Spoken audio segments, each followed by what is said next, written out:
Cooking time with C. Sit back and watch me make these delicious coconut tea cookies. Enjoy the music. See you at the end. Bye.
I'm back 15 minutes later. These cookies look awesome and they taste the same.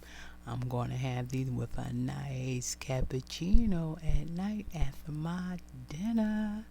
So I end up using a half a cup of sweetener instead of the 3/4 cup of sweetener. And I'm telling you, I'm making these again, but I think my next video I'm going to add this chocolate in there. So fam, try them out, see if you like them. I'm definitely going to be trying them out in different forms. So as I always say, try them out, see you like them. Bon appetit. Enjoy, my fam. Bye bye.